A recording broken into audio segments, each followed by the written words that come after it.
Hi everybody, it's Tim with Engadget, and this is the Grid10 from Fusion Garage. You may know Fusion Garage as the company behind the failed Juju. This is the company's second coming of sorts, the new tablet that the company thinks will revolutionize the tablet industry, thanks in large part to this operating system you hear called Grid10. But let's take a quick look around the hardware first. 10.1-inch display up front. This is the highest resolution on a 10-inch tablet at the moment.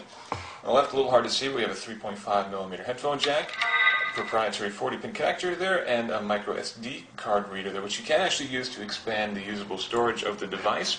Unlike other tablets, you can actually play media directly from the memory card.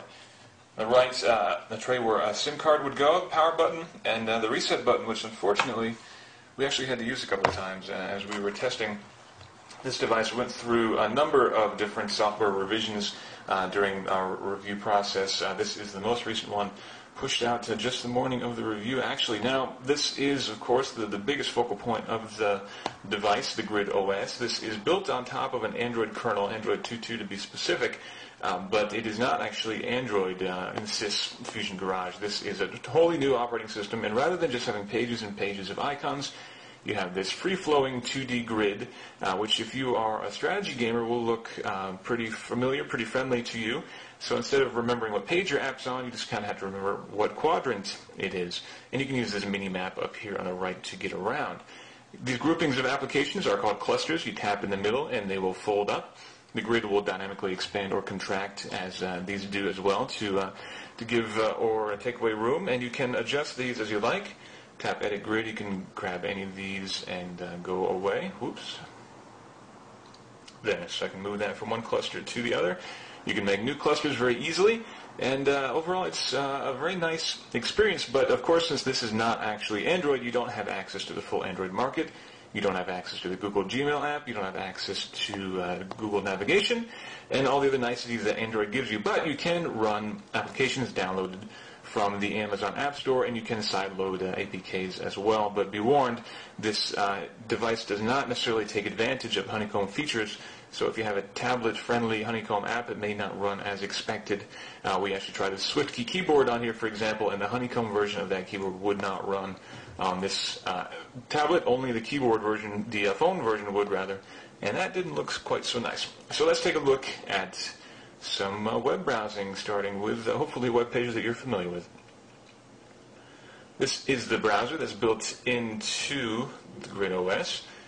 That loaded reasonably quickly, but we're still pulling in some of the last straggling bits of content. But while that's happening, you can still scroll around. Now, pinch to zoom does work, but as you can see, it's a little bit choppy, not particularly responsive. But there it does indeed work. Now, one of the interesting things you can do here is do a long tap on any word, and it will highlight that word. You can then grab these carrots and drag them around. There we go. And then once you've highlighted the text that you want, you tap that little pie piece. It gives you an option of things that you can do. You can copy, you can search based on that highlighted text, or you can do a selection of other things as well. Let's go ahead and buy a Kindle book based on that random batch of text, and that brings us over to Amazon. And as you can see, it split the browser window into two, so you can now look at two pages instead of just the one.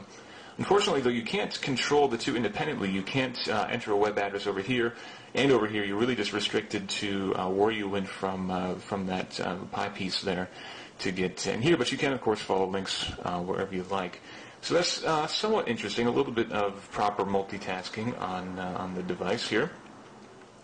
A swipe in from the corner, in theory, brings up the menu. Perhaps not. Let's try two fingers up from the bottom. No, that's not working so well either. There are a number of gestures that work. Let's try this one more time. There we go. So there are a number of gestures. That gesture is basically the equivalent of hitting the menu key. It'd be one finger up from either corner or two fingers up from the bottom. Supposedly, let's stick with the diagonal. That works better. That is, again, the equivalent of the Android menu key. It brings up some options. I can now type in a web URL up here if I'd like to. There's a keyboard. We'll look at that again in a moment. And there are some other options down here on the right. So you can change settings, add a shortcut to the app, to the launcher page. You can switch to the mobile view, but we actually didn't find that to work for us. It presented the same version of the page regardless of what we did. But you can hide and show those. And as you have multiple tabs, those get added to this fun little wheel here that you can scroll through to go from one to the other and switch back and forth. If you like Engadget, you can have this one. If you prefer a bird, you can go with that one. Now, to go back home, 2 fingers down from the top. And if you'd like to go back, it's 2 fingers in from the right. Finally, if you want to bring up what's called the heartbeat, it's 2 fingers in from the left. The heartbeat effectively replaces, well, this is how you do multitasking in the OS itself. You can see a list of icons here representing the different things I've been doing recently. And to get back to any of them, you just tap that, and it brings you back to that application. Now, we like gestures in tablets. On the Playbook, the way that tablet uses gestures is quite nice, but here it's a little bit clumsy. For one thing, you have to use 2 fingers. And if you're starting off the bezel and going on, 1 finger should be enough to tell the device that you're making a gesture, but having to use 2 fingers, especially when you're usually holding the tablet like this with your thumbs, having to then reach in with your hand is a bit of a drag. So that's unfortunate. The other problem with gestures is that when you swipe in from the side, as you can see, the grid itself actually moved. And as I do back here, it doesn't register the gesture before it actually registers your touch. So if you're in a browser and you try to go back by swiping like that, you're quite likely to actually tap a link on the page and it'll wind up going to another page rather than going back.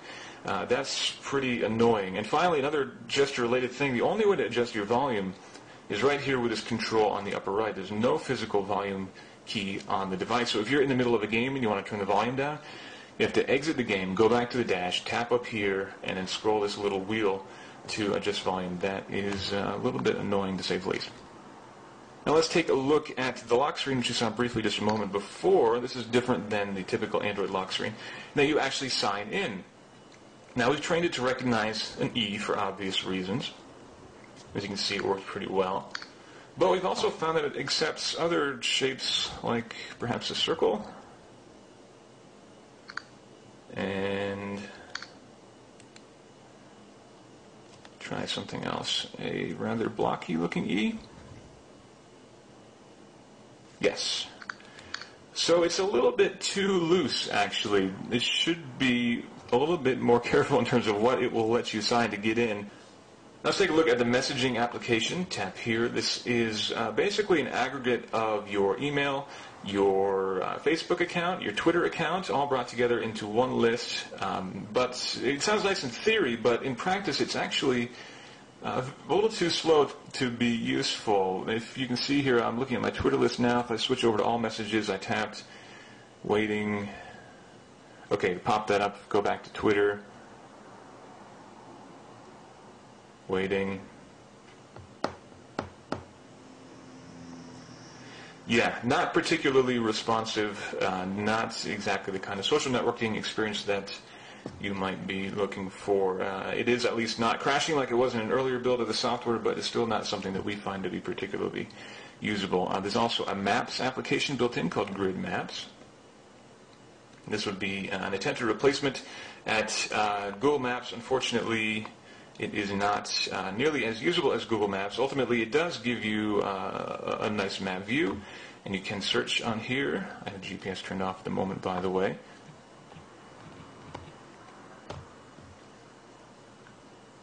And you can search for things and find an array of different Starbucks near you. Tap any one, and normally it will give you directions if you have GPS turned on.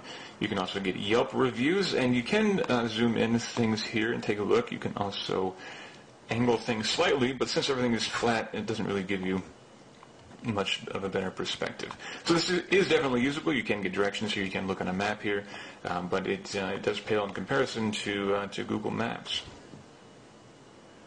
And ultimately, the operating system itself largely pales in comparison to Android. It is different, and we definitely like the way of interacting with apps. It's actually just kind of fun to scroll around here. But, that's going to get old eventually, and at that point, you're left with a tablet that doesn't have access to the Android market. You're left with a tablet that doesn't offer the performance of comparable Android tablets. And you're left with a device that doesn't have nearly the battery life of those tablets. We've been watching this percentage has been going down as we've been going here. Battery life on this device is about half what we found on comparable 10-inch tablets So overall, we have to say we're a little bit disappointed by the Grid10. We were really hoping that this would be another alternative in the tablet game, but as it is, we have a hard time recommending this over any of the more established tablets, whether they be Android